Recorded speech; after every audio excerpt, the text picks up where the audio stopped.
నాలుగున్నరేళ్లు ఏ లక్ష్యాలతో ముందుకెళ్లాలో దిశానిర్దేశం చేశారు సీఎం చంద్రబాబు.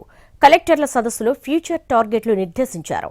సమస్యలు పరిష్కారం కాకపోతే ప్రజల్లో నమ్మకం పోతుందని, ఈ విషయంలో తాను సీరియస్గా ఉంటానన్నారు.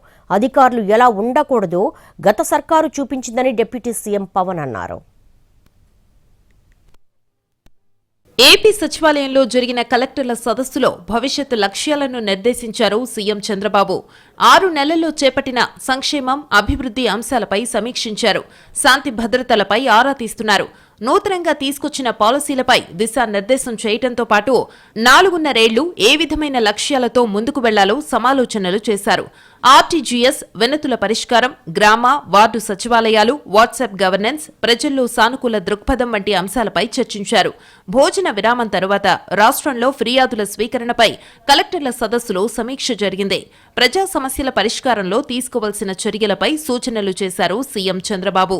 ప్రధానిని కలిసినప్పుడు కూడా ఇదే విషయం తనకు చెప్పారని, గ్రీవెన్స్లను పరిష్కరించుకోవాలని సూచించారన్నారు.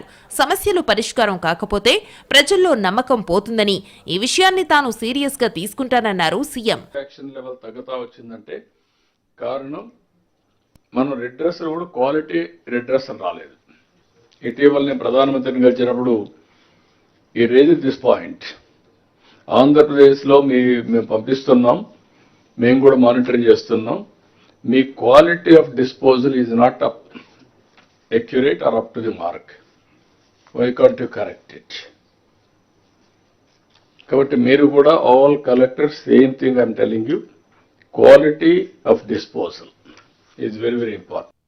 ప్రభుత్వాలు పాలసీలు చేస్తుంది, కానీ వాటిని ప్రజల్లోకి తీసుకువెళ్లేది ఐఏఎస్, ఐపీఎస్ అధికారులేనని డిప్యూటీ సీఎం పవన్ కళ్యాణ్ అన్నారు. గత ప్రభుత్వంలో జరిగిన వాటి గురించి అధికారులు ఎందుకు మాట్లాడారని ప్రశ్నించారు. అధికారులు ఎలా ఉండకూడదో గత ప్రభుత్వం చూపించిందని అన్నారు. ఏపీ ఉద్యోగులు ఆదర్శంగా ఉండాలని కోరారు. రాజకీయ ఒత్తిళ్లు ఉండొచ్చు, కానీ పరిపాలన గాడి తప్పకూడదని సూచించారు. or rest of the countries, including Sri Lanka. If the political leadership fails, it is administrative division, administrative wing should be able to take part, make sure that decay doesn't go further. Last regime law, administration, let me be blunt, administration didn't participate. They just listened to them. They didn't say no. The cost of no of last administration is 10 lakh crores debt to the state, and we are struggling today.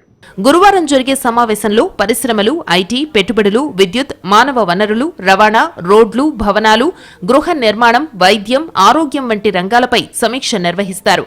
NDA అధికారంలోకి వచ్చిన 6 నెలల వ్యవధిలో జరుగుతున్న 2వ కలెక్టర్ల conference ఇదే.